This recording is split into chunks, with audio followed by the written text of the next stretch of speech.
En este video discutiremos la importancia de los factores de corrección en las pruebas de potenciales evocados auditivos de tallo cerebral. Analizaremos el origen y de dónde se derivan los factores de corrección para las pruebas de ABR. También cómo estos factores de corrección se pueden implementar en la práctica clínica. Veremos algunos ejemplos de estudios de caso y exploraremos qué sucede si no usamos estos factores de corrección. En primer lugar, ¿por qué son importantes los factores de corrección? Al realizar las pruebas de potenciales evocados auditivos de tallo cerebral, es importante recordar que la respuesta se genera solamente a la altura del tronco encefálico, mientras que los resultados de un audiograma de tonos puros o los umbrales comportamentales se generan mucho más hacia la ruta de las regiones corticales y de la conciencia, donde se toma la decisión de responder al estímulo. Entonces, lo que necesitamos es una forma de relacionar los resultados de ABR con el audiograma de tonos puros o los umbrales comportamentales. Necesitamos convertir los resultados de ABR en algo que se parezca y se relacione con el audiograma. A esto le llamaremos ABR compensado. Los equipos de potenciales evocados están calibrados con datos adultos, pero las pruebas de potenciales evocados se realizan con más frecuencia en bebés. Si estamos realizando estas pruebas en bebés, necesitamos una forma de convertir el estímulo del ABR calibrado en algo más relacionado con esta población. Los bebés también crecen bastante rápido y hablaremos más sobre cómo debemos tener en cuenta esto más adelante. Los equipos de potenciales evocados deben calibrarse utilizando la calibración correcta de nivel de presión acústica equivalente al pico eléctrico del transductor. A continuación se aplican los valores RTSPL para convertir el PSPL en un valor físico, NHL, que es una escala relativa de sensibilidad auditiva. Los valores RTSPL son proporcionados por la norma internacional ISO 389-6. La familia de estímulos CHIRP que se encuentra en el Eclipse no está incluida en esta normativa, en este estándar.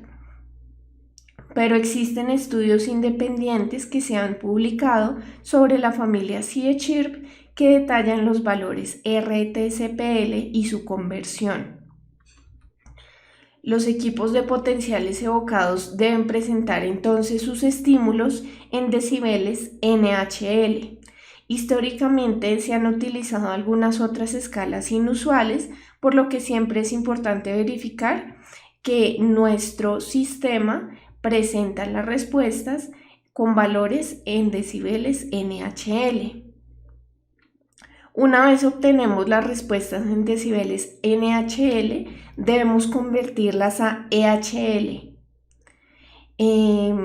Entonces, este es el tipo de escala que utilizaremos para estimar los niveles de audición. No hablaremos solamente de HL porque esa sigla está reservada únicamente para la audiometría de tonos puros. Entonces, cuando hablemos de factores de corrección, lo que veremos es que vamos a pasar de decibeles NHL a EHL.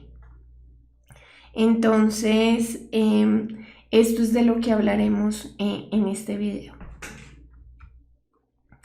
Además, tenemos diferentes estímulos utilizados para las pruebas de ABR. Tenemos el CHIRP y toda su familia de frecuencia específica. También tonos puros o tone PIP, también con sus versiones de frecuencia específica, y el estímulo click. Todos estos estímulos son diferentes entre sí y también son diferentes a los tonos puros que usamos en la audiometría. Por lo tanto, tendrán un efecto diferente en la población que estamos evaluando.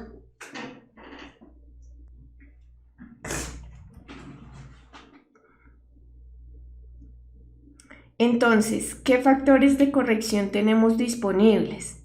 Bueno, si vamos más allá del equipo de potenciales evocados en sí, son los transductores que utilizamos para hacer la estimulación los que marcan la diferencia, y asimismo vamos a diferenciar por ello los factores de corrección, ya que cada uno de ellos entrega el estímulo de manera diferente. Mucha gente se refiere a las guías de la Sociedad Británica de Audiología.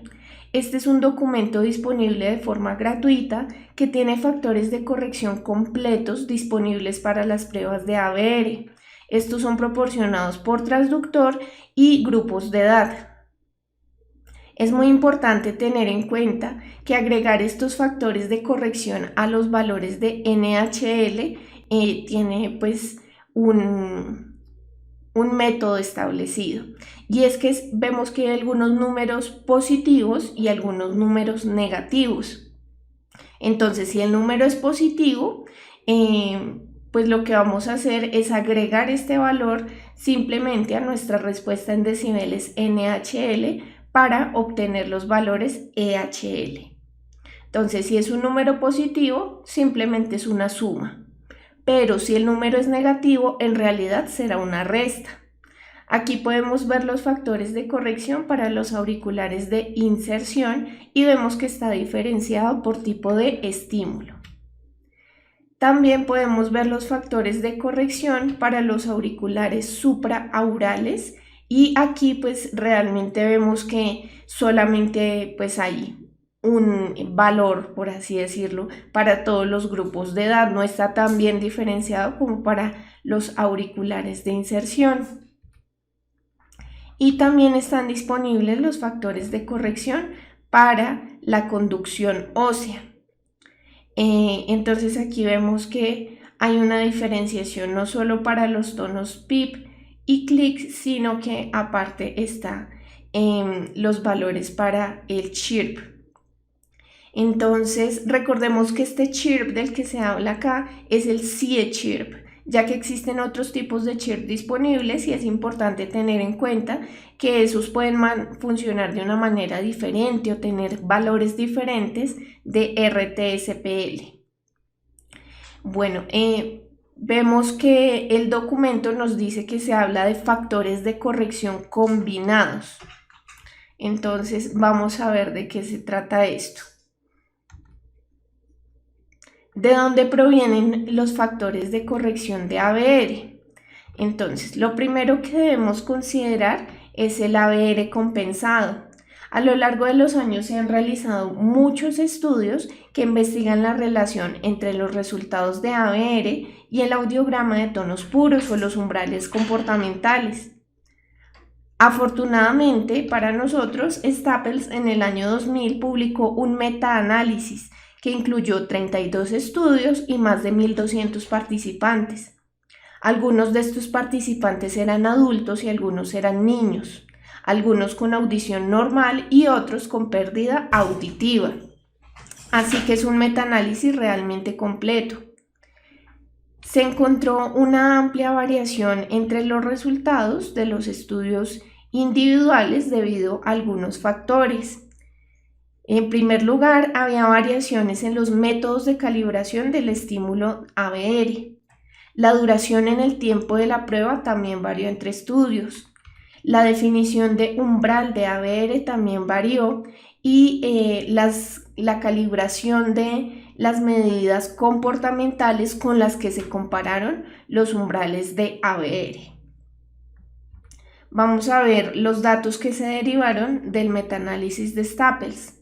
Los factores de corrección reportados por la Sociedad Británica de Audiología se derivaron de estos datos con las siguientes suposiciones. Y lo primero es que se utilizaron preferiblemente los datos de los adultos más que los datos de los niños.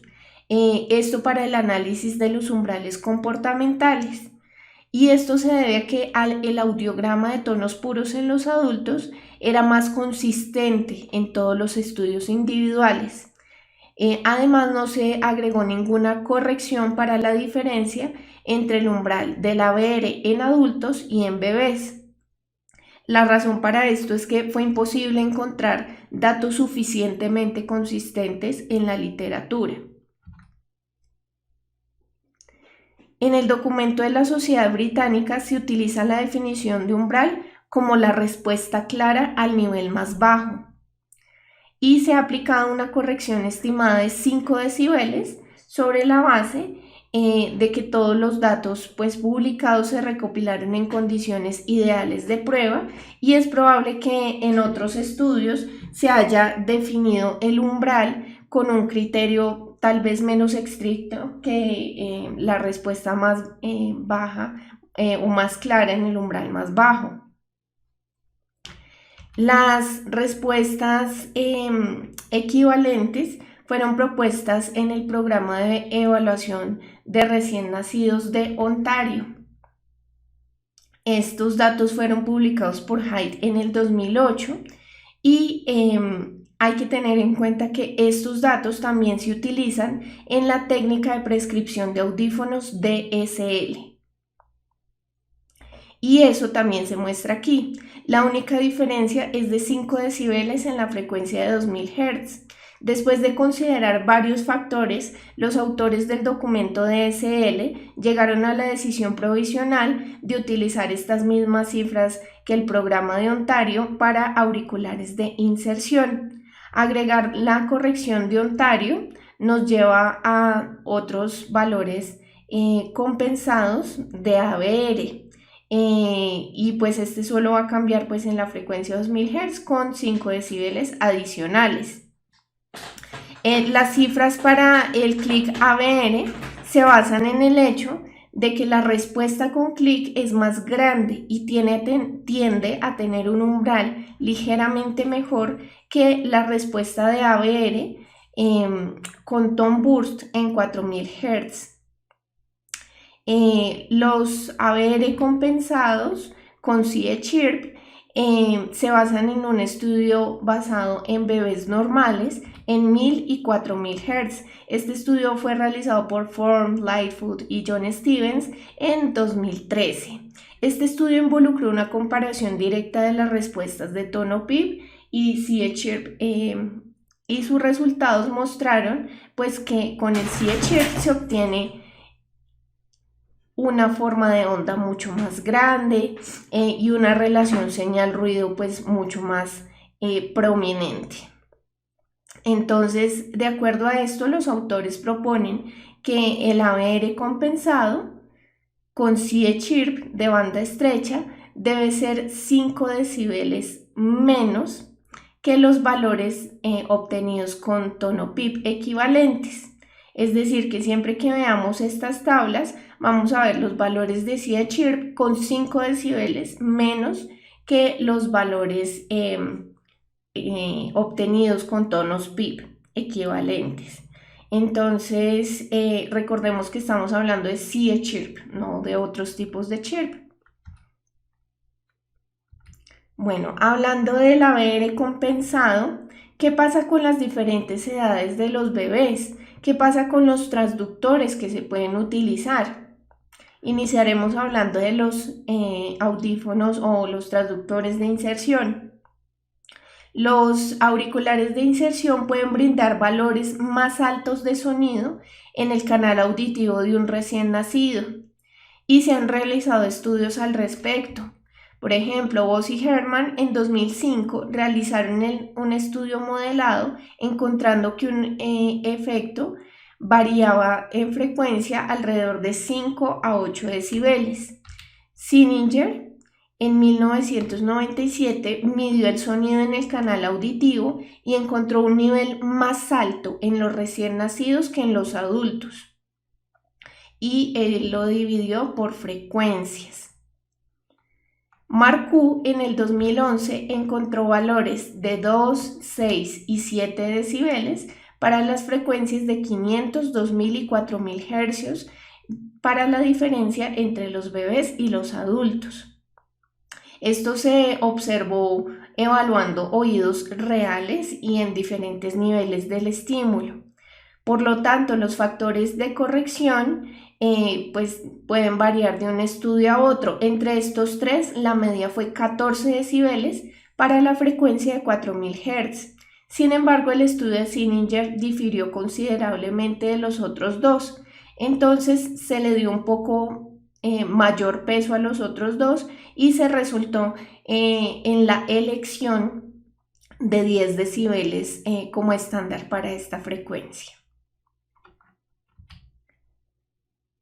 Bueno, vamos a ver. Estos son los factores de corrección para menores de 12 semanas. El valor fijo se utiliza para esta franja de edad y se denotó que había bastante variabilidad de un sujeto a otro para utilizar pues los valores dentro de esta franja. Entonces es probable que los factores de corrección de más de 12 semanas pues se vayan reduciendo poco a poco. Lo que se ha decidido es que a medida que aumenta la edad, gradualmente se van reduciendo los factores de corrección. Entonces empezamos con 12 semanas, luego 24 semanas. Cuando ya llegamos a una edad de 2 años, ya no es necesario aplicar factores de corrección, por lo menos para los auriculares de inserción. ¿Qué pasa con la conducción ósea? El estímulo de conducción ósea se calibró con datos obtenidos en un grupo de adultos con audición normal. Lo primero que debemos comprobar es que el equipo ha sido calibrado con estos valores y una vez más vamos a tener en cuenta el estándar ISO, que debería ser utilizado en todos estos procesos de calibración. La necesidad de los factores de corrección en la conducción ósea surge debido a la diferencia en el tamaño de la cabeza, ya que los adultos tienen pues una cabeza mucho más grande, significa que el estímulo de conducción ósea debe sobrepasar esa masa, mientras que la cabeza del bebé tiene una masa más pequeña, por lo que suponemos que el mismo estímulo de conducción ósea va a ser más fuerte cuando se aplica en un bebé. Ya que la masa por la que debe transmitirse la vibración ósea es mucho más pequeña y se debe aplicar una corrección que depende de la edad en la que se realiza la prueba al bebé. Entonces, nuevamente encontramos que se inicia con las bandas de edad, primero con los menores de 12 semanas, y vemos que en este caso los valores de 500 y 1000 Hz están confirmados por otro artículo de Stevens publicado en el año 2013. Los valores de 2000 Hz provienen de una combinación de artículos que incluyen a Van der Werf en 2009, Fox y Staples en 1993 y Small y Staples en el año 2013. Entonces vemos que pues hay una base investigativa bastante amplia que soporta cada uno de los valores que se encuentran en esta tabla. Todos estos estudios aplican estímulos corregidos ponderados de la misma manera que se encontró en el artículo de Stevens que utilizamos para 500 y 1000 Hz. Los datos de 4000 Hz provienen del documento también de Small y Staples, publicado en 2008, y también de un artículo de Wesson y Ramírez, publicado en 1997. Entonces, todos estos artículos son muy consistentes entre sí. Bueno, cuando ya vemos la franja de más de 12 semanas de edad, el factor de corrección de conducción ósea se mantiene para todas las frecuencias, pero hay una reducción de 5 decibeles. Esto se basa en el artículo de Small y Staples publicado en 2008, que muestra la presencia continua de estímulos de conducción ósea por encima de las 12 semanas de edad. ¿Existe alguna nueva evidencia de este artículo de Small y Staples acerca de los valores de conducción ósea para aplicarse entre las 24 semanas y los 2 años? y vemos pues que a medida que aumenta la edad, estos valores se van disminuyendo y que a partir de los 2 años pues ya no es necesario aplicar ningún factor de corrección. La disminución se va dando como de 5 en 5 decibeles.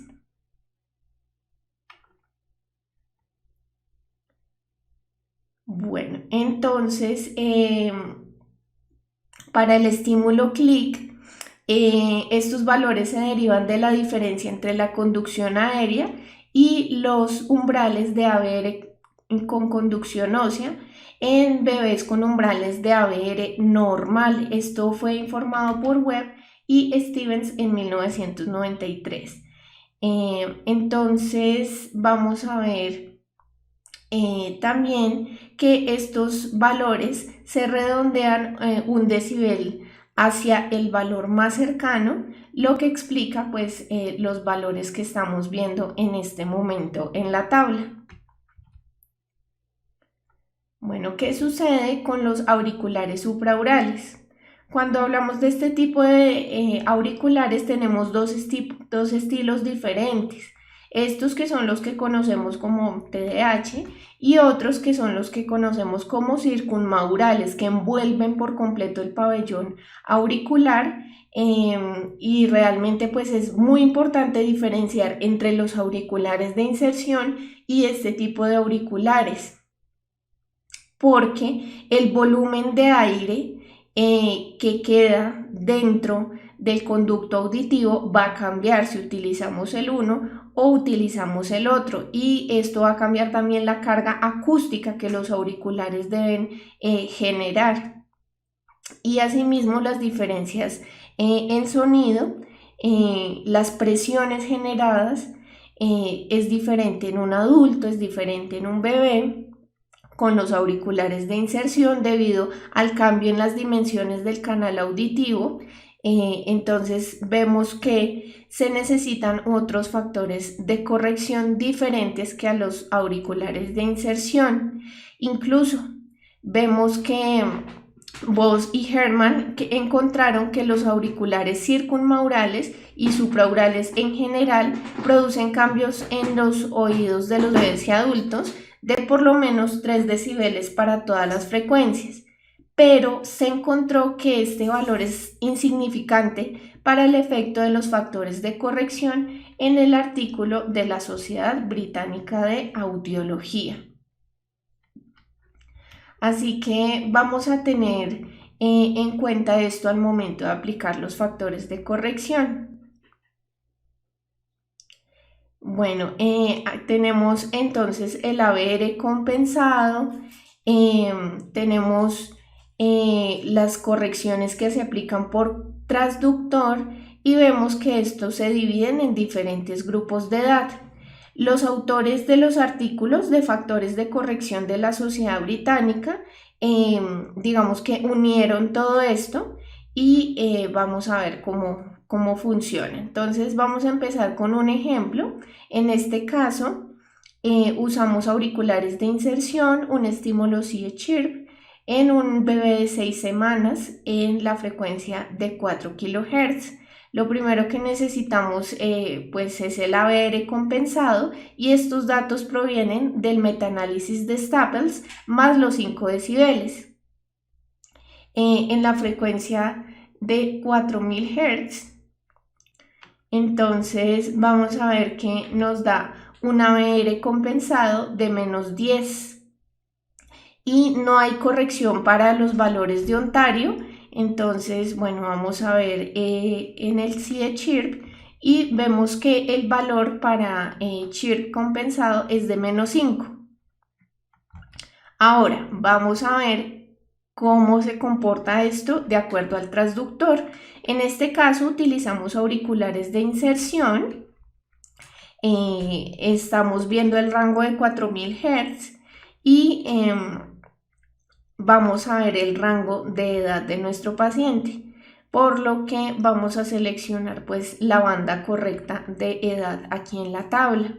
Entonces es un bebé de 6 semanas, lo que quiere decir que se encuentra en la categoría de menos de 84 días. y vemos que nos da un factor de corrección de más 10 para auriculares de inserción en este grupo de edad en la frecuencia de 4000 Hz. Así que tenemos un ABR compensado de menos 5 y tenemos una corrección por la edad debido al auricular de más 10. Entonces, si combinamos esto, 5 más 10, menos 5 más 10, perdón, al ser un número negativo y un número positivo, pues lo que se realiza es una resta. Ahora vamos a consultar el documento combinado de los factores combinados. Entonces, en este caso nos dice que el valor es de 5, ¿cierto? Entonces, ya que 10 es un número positivo, menos 5 es un número negativo, cuando ya vamos a la tabla combinada, pues se nos correlaciona que el resultado es 10 menos 5 es 5. Ese sería el valor que finalmente vamos a agregar a nuestra respuesta en decibeles NHL. Consideremos este ejemplo.